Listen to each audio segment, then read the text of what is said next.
손성희 의원님 질의해 주시기 바랍니다. 예, 손성희 의원입니다. 도로교통국장님 오셨는데 잘 오셨습니다. 축하드리고요.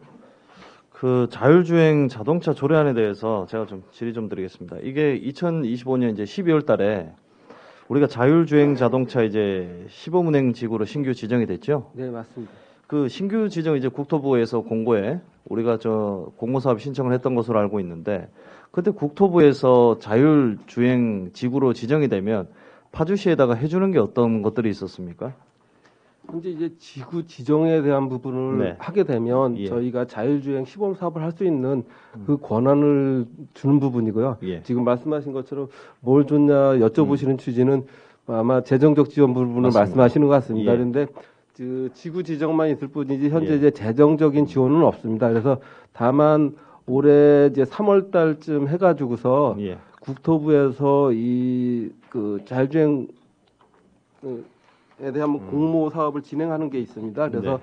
그 전체 사업비의 6억 5천 정도의 공모가 이제 진행 예정이 돼 있어서 저희가 예. 파악하고 있고요. 예. 그래서 저희가 이제 그 이거를 운행을 하려고 그러면 기초적인 게 이제 조례 제정을 해야 되고, 예? 그다음에 예산 편성을 가야 되는 부분인데, 일단은 저희가 판단하기에는 그 차량 임차 비용하고 그다음에 플랫폼 구축하는 부분들, 맵 구성하는 부분들을 하게 되면 한 6억 5천 정도가 필요합니다.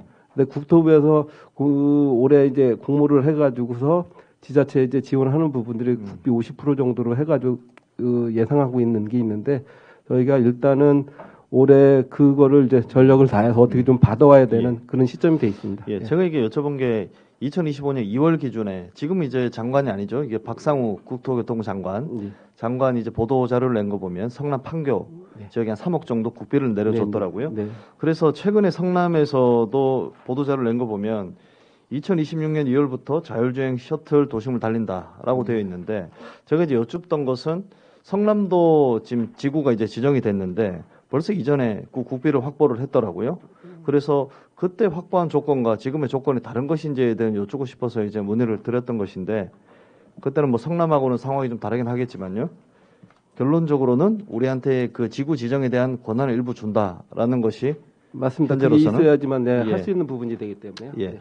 제가 이 조례를 보면서 이제 법적이나 뭐 정책적으로나 좀 굉장히 좀 타당하다, 긍정적으로 좀 보고 있습니다. 보고는 있는데, 이 자율주행이 이제 국가적인 이제 전략 사업이잖아요. 전략 사업이라서 파주시가 시범 운행 지구가 된 것은 굉장히 축하할 일이긴 한데, 그 행정적이나 이제 경제적인 좀 실효성에 대한 우려되는 부분들이 좀 사실 있습니다. 왜냐하면 지도를 만드는데 1억 원이 넘는 이제 돈이 소프트웨어 하는데 필요한 것이고, 그 다음에 17억 3,300만 원 정도가 뭐 차량 임대료와 인건비 등 소모성으로 들어가게 돼 있잖아요. 그러면 이게 어떤 차량의 임대료가 들어가는 것입니까? 저희가 이제 자율주행 자동차 유형이 이제 일반 버스 A, B, C형으로다가 예. 형태가 저희가 이미지를 보여드리면 좋겠는데, 일반 버스 형태가 있고, 그다음 가끔 언론에 보시면 우리 일본 차량 뭐 큐브 같이 생긴 것도 있고, 아니면 이제 소형 전기차 같은 그런 부분들의 형태가 있습니다. 그런데 예. 저희가 지금 계획하고 있는 부분은 저희 이제 마을 버스 개념의 그런 형태를 그 계획을 하고 있고요. 아까 말씀하신 전체 이제 17억 그 의원님 말씀하신 거는 3년치 정도의 추계를 한 부분이고요. 저희가 1년 계산을 하는 부분은 차량 임차 비용이 2대 계산해서 5억 3천 정도 하고요. 그다음에 맵 구성하고 고변의 승강장이든지 뭐 하는 부분들이 1억 2천에서 6억 5천 정도 계산을 하고 있습니다. 그래서 아까 그 차량 임차 비용에는 이게 자율주행 자동차를 운행을 하게 되면 운전석에 사람이 한 명 앉아 있어야 되고요. 그다음에 안전요원이라고 할 수 있는 매니저가 해가지고서 또 한번 보조하는 분이 있습니다. 그래서 임차 비용에 그 두 분의 인건비까지 포함돼서 운행이 되는 부분으로 지금 계획을 하고 있습니다. 예. 그러면 이제 3년 동안 17억 원이 들어가게 되는데, 사실 이게 3년 지나면 이제 남는 건 없는 것이거든요. 사실 이 17억이 전부 다 이제 임대료로, 차 임차료로 들어가는 것인데, 소모성 비용에 굉장히 이제 치중되어 있게 되어 있는데, 이게 사업 종료 이후에는 남는 자산이 없다라고 보는데 3년이 지났습니다. 그러면 우리는 17억 3,300만 원의 사용을 다 했는데, 그럼 파주시에서는 효과성이 뭐가 있겠습니까? 그 저희가 이제 말씀하시는 것처럼 그 예산 부분 갖고 하신다고 그러면 그 뒤에 다시 이제 유료화 부분을 거론을 하겠지만은 예. 저희가 이제 신기술에 대한 부분을 이게 저희가 시범직으로 다 지원 받는 것도 왜 국가에서 국가 정책 사업인 걸 왜 공모라는 절차를 할까 그 생각을 말씀을 드리고 예. 싶습니다. 왜냐하면 이런 것들을 공모를 통해서 그 지역의 선도 도시로 이끌 수 있는 부분을 좀 어떻게 보면 그런 쪽에 긍정적인 부분이 예산하고 좀 약간 상충되는 부분이 있지만 그런 쪽으로 이해를 해주시면 감사하겠습니다. 다만 저희가 그 서울시 같은 게 지금 자율주행 자동차가 그 시내버스가 첫차 해가지고 운행하던 부분이 있습니다. 그게 이제 그쪽도 거의 계속 무료로 다 운행을 하다가 올 1월서부터 이제 유료로다가 전환하는 부분들이 계획된 거를 저희가 보도자료나 그런 다른 자료를 통해서 보고 있거든요. 뭐 실질적으로 저희가 이 버스가 그 유료를 하게 되더라도 15명 태우고 다니는 부분이지만 앞으로의 시대적 흐름은 이런 쪽으로 갈 수밖에 없기 때문에 그런 부분들을 나중에 다 정리된 지자체 거를 다시 가가지고서 뒤에 배워오는 것보다는 좀 시범직으로 돼서 비용적인 부분이 좀 어떻게 보면 과하게 들어가는 부분처럼 인식을 하시겠지만은 미래를 위한 투자라고 좀 이해를 해주시면 감사하겠습니다. 그러면 이거는 뭐 대표적인 기업들이 있습니까? 자율주행차 관련해서 뭐 차는 뭐 당연히 현대차에서 저희가 저걸 하는데 이게 임차를 해주고 예. 운행을 하는 부분들이 아까 말씀하신 성남, 판교, 뭐 서울 그래서 예. 정확히 제가 기억 못하는 담당자 이제 얘기한 부분에 따르면 한 3개 업체 정도가 네. 이런 부분들을 임차를 하고 기술을 갖고 있는 부분들을 알고 있습니다. 예. 그러면 이게 그 파주시의 보도자료 보면 예, 지난해 10월달에 현장 실사를 한번 했었잖아요. 네, 예, 그때 그러면 제가 보도자료 봤을 때도 뭐 시장님이 타계셨는지 모르겠지만 아마 타계셨던 것 같아요. 자율주행차에 그죠? 그때는 어디 구간을 이렇게 시범 운행을 했었습니까? 지금 작년 10월 한 부분은 저희가 공모사업 신청해서 국토부에서 실사 나왔을 때 예. 국토부 실사 나오신 위원님들이 탑승을 하셨고요. 예, 예. 코스는 저희가 지금 2개 코스 한 운정에서 야당역에서 출판단지 그다음에 운정 그 GPX역에서 그 금촌 구간을 2군데를 실사를 하셨습니다. 예. 예. 이게 보니까는 운정 중앙역에서 금촌역까지 가는 구간이 한 14.7km고 네. 뭐 야당역부터 해서 중앙역 지나서 출판단지까지 가는 8.7km 구간. 네, 그렇습니다. 그런데 이게 차는 3대라고 말씀을 하셨잖아요. 2대 두 대. 계약하고 네. 2대. 그래서 지금 예. 2대를 갖고서 주간에는 예. 그 야당역에서 출판단지까지 예. 구간에 대해서 주간 8회 정도 계획을 하고 있고요. 예. 그다음에 야간에는 그 구간에 대해서 4회 정도 계획을 하고 있습니다. 그런데 지금 만약에 이게 시범 운행이기 때문에 이제 출퇴근 시간에 차량이 이제 피크를 몰릴 시간에 하게 되면 예. 약간의 교통 체증을 할 수 있는 부분도 있기 때문에 약간 그런 시간들은 피해서 운행을 해볼까 하고 계획을 하고 있습니다. 예. 그럼 파주시에 도입하는 거는 셔틀 서비스를 제공한다고 보면 되는 것이네요. 이제 일단은 무료로다가 시범 운행을 하고 나름 이제 예. 유료 전화를 계획하기 때문에 지금 말씀하신 대로 어떻게 보면 셔틀 개념이 되겠습니다. 이게 그러면 뭐 파주시에서 하겠다고 하는 것이 기존의 똑타처럼 예약 기반으로 하는 건가요? 어떻게 되는 건가요?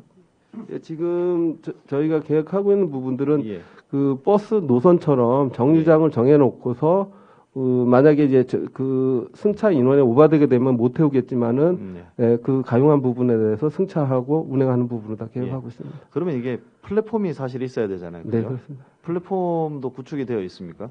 여기 그 비용 추계에서는 플랫폼에 대한 내용들은 없는 것 같던데요. 제가 말씀을 잘못 드린 게 이제 플랫폼 부분이 아니고 네. 그 운행 구간에 대한 그 지도 맵을 자율주행이니까 맵을 구성을 하게 되면 버스 노선 운행하는 부분처럼 가능한 부분이 되겠습니다.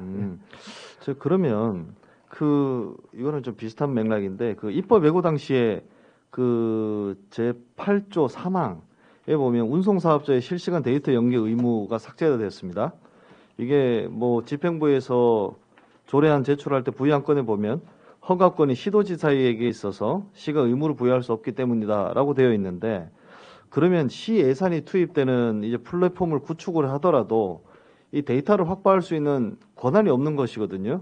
시에서는 그 경기도에서 데이터를 주지 않으면 그러면 이제 반쪽짜리 시스템이 될 우려가 있는데 어떤 뭐 사고 발생이나 또 시의 신속한 대응이나 오류를 수정을 하려 그러면 사실상 시에서는 도에서 데이터를 주지 않으면 어려운 상황이라고 보여지거든요.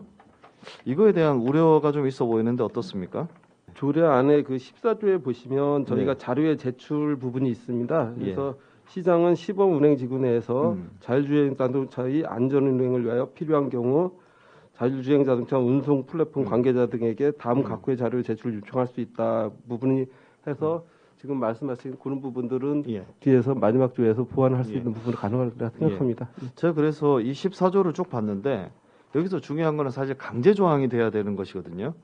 이 법적 권한을 한계로 이제 데이터를 강제적으로 받아내야 되는 것인데 여기 할 수 있다라고 되어 있는 것은 사실 이제 권고에 해당하는 것이기 때문에 요거에 좀 강제성을 좀 떼야 된다라고 좀 보는데 국장님 좀 어떻습니까? 왜냐하면 향후에 자율주행 운송 사업자가 데이터 제공을 비협조적으로 했을 때는 시가 그냥 발목 다 묶이게 돼 있습니다. 이거는 시가 통제할 수단 자체가 없어지는 것이거든요. 이렇게 돼버리면 시민의 안전 그리고 교통 예산 낭비가 될 수 있는데 강제 조항으로 묶는 게 낫지 않습니까? 네, 말씀하신 대로 이제 보완할 수 있는 부분을 하겠는데요. 저희가 이 그 운행 업체를 공모할 경우에는 예. 뭐 이제 공정한 평가를 위해서 이제 뭐 업체가 많지는 않지만 제안서를 받고 하는 부분들을 하고 외부위원들한테 평가를 해서 그 운영 업체를 선정을 하고자 하는 부분이거든요.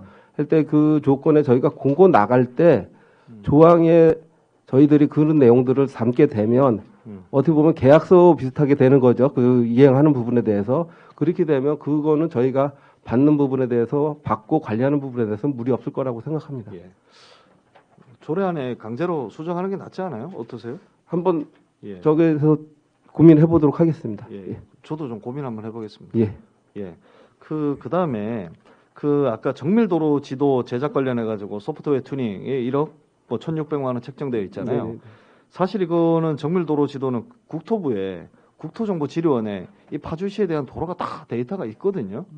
도로타가 데이터가 있는데 그럼에도 불구하고 다시 한번 또 뭐 필연적으로 이걸 만들어야 되는 이유가 있는 것입니까?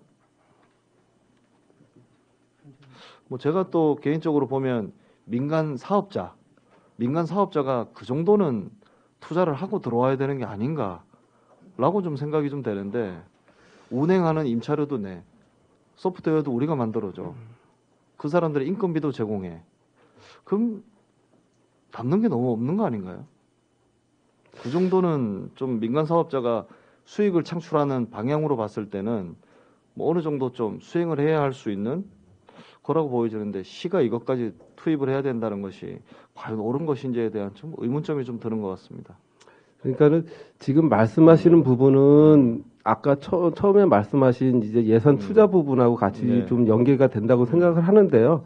이제 이런 시범 사업인 경우에는 그분들한테 이제 수익이 이제 그 위원님 말씀처럼 어느 정도가 남을지는 저도 이제 판단이 안 쓰지만은 그 부분들보다는 어느 정도 세팅된 상태에서 시범 운행을 하면서 각종 데이터 수집이라든지 실증 부분이 검증이 된 뒤에 나중에 이 사업들이 전국적으로 확산이 돼서 일반적인 저희 노선버스 다니듯이 그런 시점이 온다고 그러면 그런 부분들은 사업자들이 당연히 해가지고 들어오리라고 생각을 합니다. 그런데 지금처럼 시범 사업 해가지고 실증하는 부분들인데 그것까지 하고 그러면 과연 이분들이 그렇게 투자해서 어느 정도 남을지는 저도 궁금한 부분이 되겠습니다. 네. 예. 그래서 제가 이렇게 드리고 싶은 말씀은 이 사업은 사실 굉장히 필요한 사업이거든요. 그런데 이게 시에서 행정적으로나 제도적으로 안정장치를 걸어놓을 수 있는 것은 사실 조례밖에 없습니다. 네. 예. 항상 조례가 있어야지 예산이 투입되는 것이고 사업하는 사람들도 조례에 따르게 돼 있거든요. 그래서 저는 이게 비록 이제 사후적인 자료 제출권 요구하는 것이 명시가 되어 있음에도 불구하지만 이 강제성을 무조건 떼어야 된다라고 보거든요. 네, 저희가 다시 예. 한번 예. 그 다른 규정이나 법령에서 위배되는 사항이 조례에 담는 부분에 대해서 예. 위배되는 사항이 없는지 한번 확인해 예. 보고서 예. 가능할 수 있으면 저희가 예. 한번 고민해 보도록 예. 하겠습니다. 제가 이게 부가적으로 하나 더 말씀을 드리면 이런 사례가 다른 지자체에 있었는데 어떤 사례냐면 그 자율주행차의 운행 상황을 실시간으로 모니터링하거나 사고 발생 시 즉각적으로 개입을 하려고 했는데 저희처럼 기초자치단체입니다. 도에서 이걸 관리하기 때문에 줄 수가 없더라고요. 당장 실시간으로.